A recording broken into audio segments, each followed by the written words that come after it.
I'm the curator of history, social sciences, and government information here at the New York Public Library. For those of you who haven't attended yet, DocChat is a weekly program series from NYPL's Center for the Research in the Humanities that digs deep into the stories behind the library's most interesting collections and highlights ways that teachers can incorporate them into the classroom. In this episode, Nora Dolliver, who is librarian in the General Research Division at the Stephen A. Schwarzman Building, is joined by Julie Harada, who is the curator of the Joseph A. Labadie Collection at the University of Michigan. And the Labadie Collection, for those of you who don't know, is one of the oldest, largest, and most comprehensive collections of its kind, with materials on anarchism, anti-colonial movements, anti-war and pacifist movements, atheism and free thought, civil liberties and civil rights, and much more.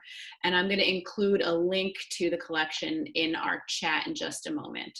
So what are we talking about today? Julie and Nora will be discussing a series of early 20th century photographs of protests in New York City. They'll be interrogating what the images might tell us about the subjects, the photographers who captured them, and the library that collected and described them. Our guests are going to speak for 10 to 15 minutes before we open up the conversation. During the program, feel free to use the chat function to share general comments, though make sure that you change your chat mode to panelists and attendees so that everybody is included in the conversation. Once we begin the question and answer segment, I'm going to ask you to use the question and answer function rather than the chat function to share your questions. If you want to remain anonymous, make sure to click that option before submitting your question. We also want to know a little bit about you, so please fill out the poll that I am about to launch now. And with that, I'm going to hand it over to Nora. Okay, thank you, Julie, and thanks all of you for joining us for the last DocChat.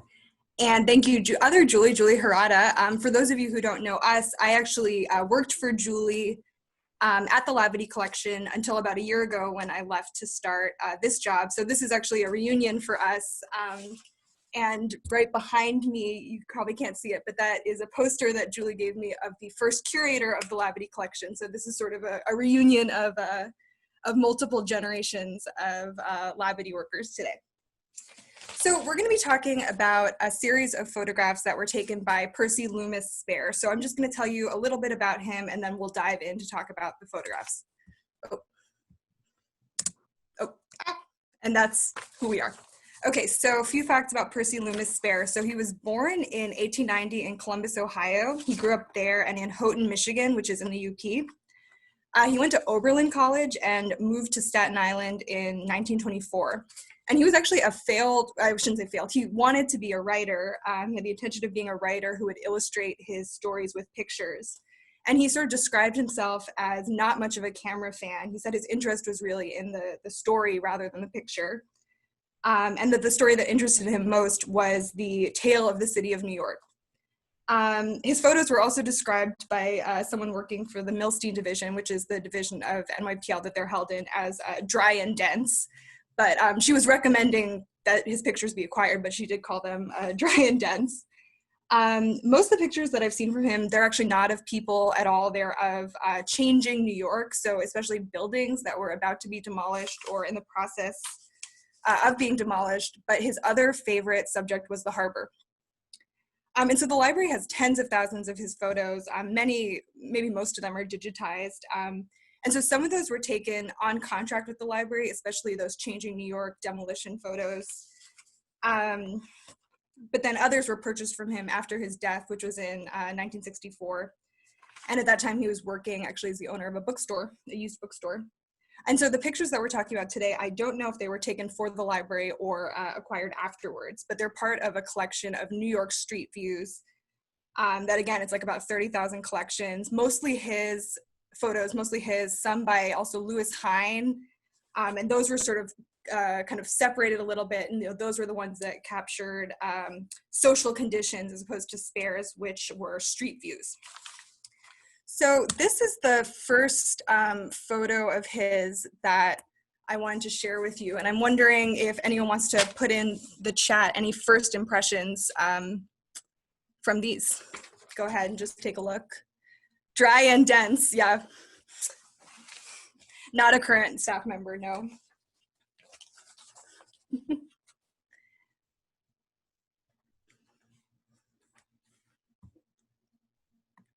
So these photos, yeah, Union Square, yeah. So a few people are noticing that it's Union Square, and that's exactly right. It looks cold, yeah. Yeah, it does look cold, you're right. Although actually, it's funny you say that because, oh yeah, okay, so somebody else said, sorry, I'm trying to read the chat, it's going very quickly. So a few people have noticed that the setting was Union Square, that's true. And actually, these are like some of the very few of his photos that aren't organized geographically, they're organized topically. So most of these would have been under Union Square. Then, yes, somebody else pointed out all men, which I can see why you would say that from the picture, yeah. Photo of people's backs, not faces.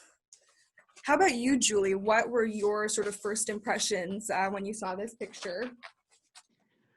Well, I'm not familiar with New York buildings and geographic locations, so I didn't know where, but it looks like a large demonstration, and I was wondering, my first thought was, where are the police? Because Yeah. there's always police at large demonstrations, and I didn't see any in this picture. Yeah, so yes, I'm gonna minimize the chat now and pull it back up so that I can focus on one thing at a time. But that's, oh, those are the captions for the photos. So somebody pointed out the Hebrew sign, and it's actually Yiddish, but Spare did not know what it said. He just said that this is a Jewish group. And the only sign that he really wanted to detail with was the one that said "Free the Scottsboro Boys" in English.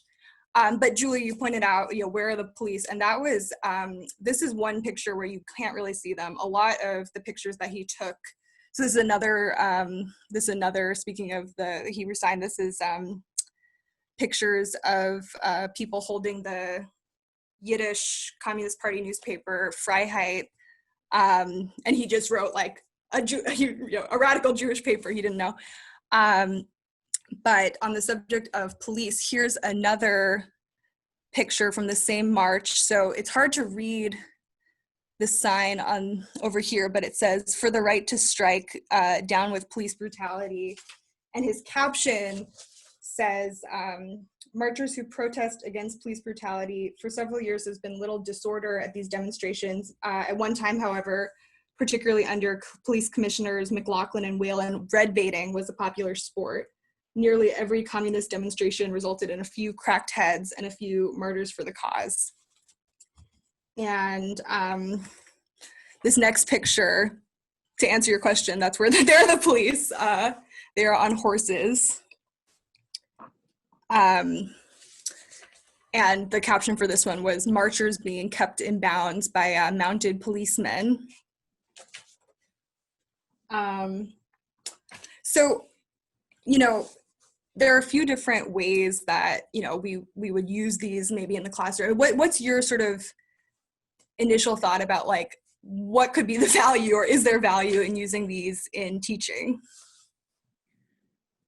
Well, if you can sort of identify some of the events or the locations, that's a big help. A lot of photographs come in that don't have any identification on them. So these photographs are actually pretty helpful, that they have a date and they have a location and they have a little bit of context and commentary about the subjects in the photograph. I would like to match up primary sources with these photographs. Since we know the dates and the locations, maybe we can narrow down the event, and we can narrow down some more information about the exact day and what they were protesting and what their issues were. Absolutely. So for these particular photographs, they were all taken. The ones that we just looked at were all taken on May Day in 1934. This next one was taken in 1937. He took most of his pictures from this kind of series were 34. There were a few from 37, and then there were a few sort of like one-off, like smaller demonstrations of communists, a few anti-war protests that he photographed. And some of them, like you were saying, Julie, some of them do have that pretty detailed information about when and where, and some of them are just like Battery Park sometime in 1933, and there's not a whole lot of information. But so one approach, if we want to pair them with primary sources, keeping in mind, right, that we're all working with a pretty necessarily limited set of materials because we're limited to what's available online right now, although we'll talk about some other things that we might use in a perfect world, is going to be online databases, right, of historical newspapers. So one approach that we could talk about is that students might enjoy is using newspapers to, compare to, first of all, using historical newspaper databases through NYPL's article and databases page to look up coverage of the event. And so, I looked through a few of the sort of mainstream New York newspapers. I looked at the Daily Worker, a few other pictures. What kind of things, Julie, would you be looking for in the paper? Well, I would like to compare different newspaper reporting of the same event. So how the reporter and how the newspaper has a take on, Right. whether there's numbers of the crowd, like some mainstream or conservative papers might have a lower number of the crowd to kind of minimize the event. And radical newspapers on the left would maybe want to embellish the crowd numbers so that they can show how important their event was, and just to kind of compare the reporting on that. So one thing that several of the number, actually, I was assuming that there would be a pretty big difference or discrepancy between the numbers reported across different newspapers. There really wasn't, and it's a number that seems so high that I kind of can't believe it, which is 100,000 marchers in Union Square. And it's sort of interesting. Would you have estimated that it was that many from that picture? No way. It's hard to tell from the ground level. Right. And there's no, overhead, from the window of a building, right. Shots of the crowd. So it's very hard to tell. And the other thing I wanted to mention too is I think somebody in the chat said that the photographer was an outside observer of these events and not really a participant. Right. So that might also have an effect on what the picture looks like and where where he shot from and what things he shot. Something that I didn't mention about the photographer, but that's kind of interesting, is that he had meningitis as a child and he walked with a limp his whole life on a crutch. So when we're picturing him following around the march, he's holding a camera and, walking using a crutch, which is pretty amazing to picture. But yeah, you're right. He was literally an outsider. It's interesting though, we were talking about this earlier, the sort of stock photo quality of so many of these protest photos where it's just this aerial shot. And I found an article in the Daily Worker about how it was, the Reds, or not they didn't call them the Reds, but they made their own reel because they were so fed up with all the sort of aerial shots that didn't show their banners in enough detail, that didn't show the American flags, which I was sort of surprised that was one of their quibbles. But so, if we look at these papers, I think comparing the framing is definitely helpful. So with the New York Times, there was a lot of focus on the police preparations for the event, right? There were 1,500 police. I think every police officer in the city was working overtime. They were guarding the Rockefellers mansion, all that. And there was a lot of concern that the rival marches of the socialists, which were up in Madison Square Garden, and communists would lead to a clash. And so they were trying to avert disaster. And so the framing was sort of, the police are guarding the parade. And then you see the headline, 100,000 rally here with no disorder. Daily Worker. And so, the numbers are higher in the Daily Worker, but they kind of claimed that it was 100,000 at the march, and then maybe another 100,000 in a mass meeting, which I have to assume that's that there was the same 100,000. That picture the slide before does have a aerial. Yeah, that's Yeah. pretty good Yeah, aerial that's a lot of shot people, of right? that, especially on the left. Yeah, there's lots and lots of people there. That could easily be 100,000 people there. So the left is the communists in Union Square, and the right is the socialists in Madison Square. There was a more anemic one, as the Daily Worker said.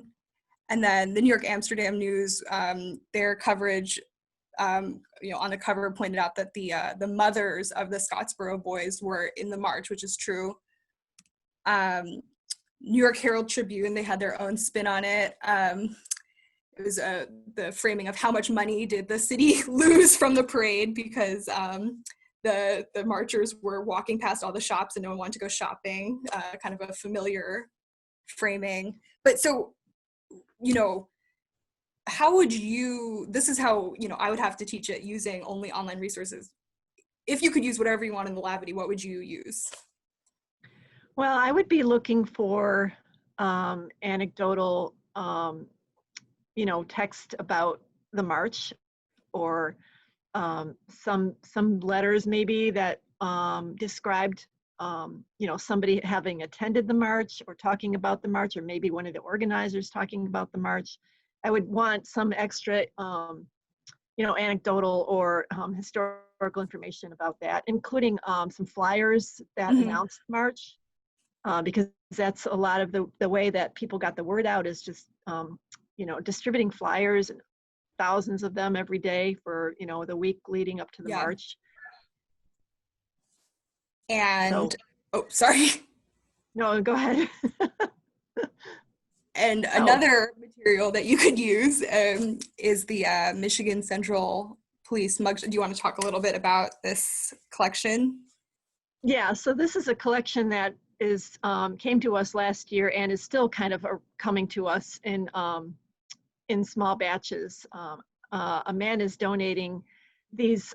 These are like, they're not 3x5 cards. They're a little bit bigger than that, with mugshots of people who've been arrested. For a lot of them were arrested at demonstrations like the one we're talking about today, but in Michigan and Detroit. And this particular person, Will Gear, he is not a Detroiter. He was a very famous actor. He played Grandpa Walton in the Walton series. But in the 1930s, he was a Communist Party member and an actor and an activist. And he was also called before the House Un-American Activities Committee in the 1950s and refused to testify. But these are, right now we have about 100 of these mugshot photos that were the property of the Michigan Central Railroad, who had their own police force. And they, so they just collected these so that they could identify the communists, in their, like when they were passing through. Yeah, passing through, riding the trains or whatever, and they would arrest them on the spot. Wow. Oh, so Julie Golia's head just popped up, which I think means that it's time to start taking questions. That went by so fast. But if we have time, maybe we could talk about a few other Labadee odds and ends. Maybe somebody in the Q&A will ask us that.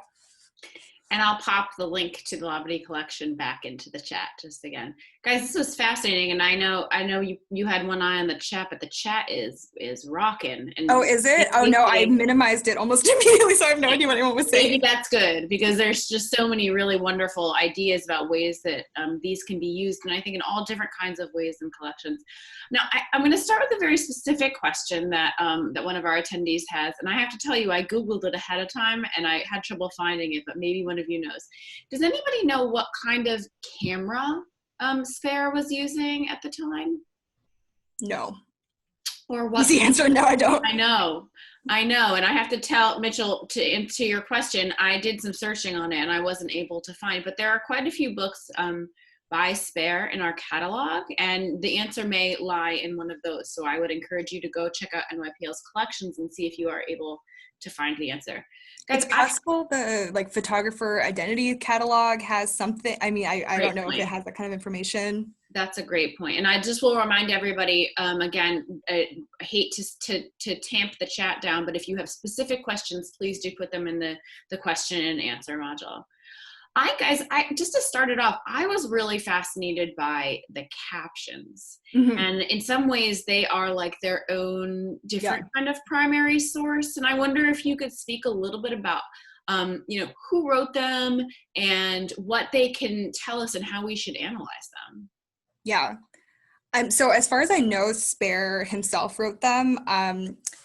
And I mean, to me, it's sort of, I'm reading it through this lens, like he wanted to be a writer. And I mean, he put a ton of detail in some of the captions. Some of the captions he didn't. He was like, this is a group of communists.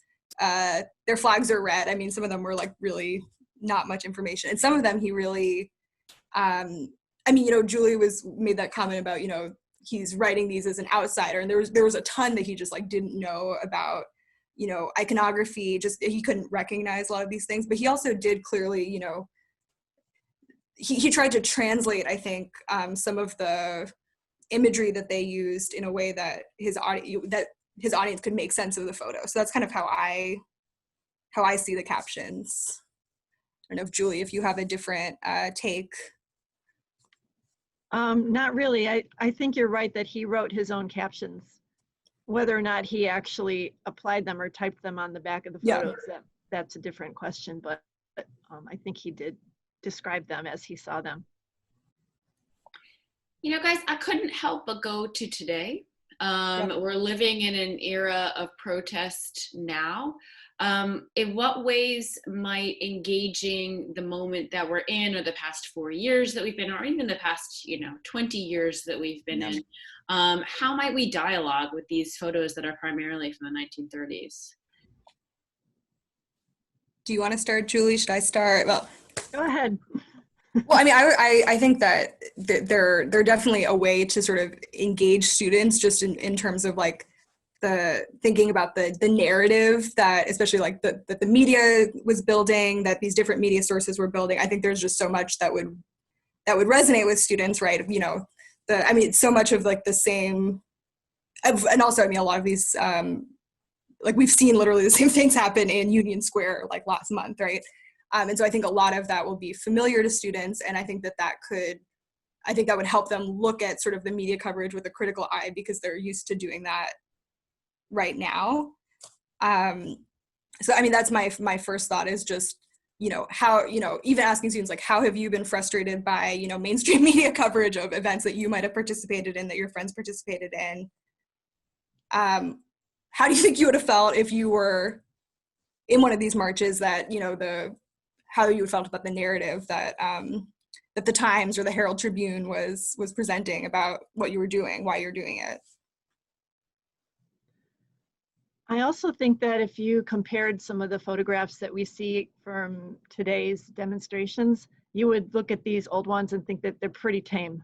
Yeah. And there isn't a lot of action or activity or anger or emotion in them. And I mean, granted, this was probably a pretty tame demonstration anyway. This one was, right. Yeah, and you don't see, I mean, there's a lot of other photos that, not necessarily of this day, but that have people fighting and fighting the cops and all that. But now you look at the photographs and there's so much more emotion in the photographs.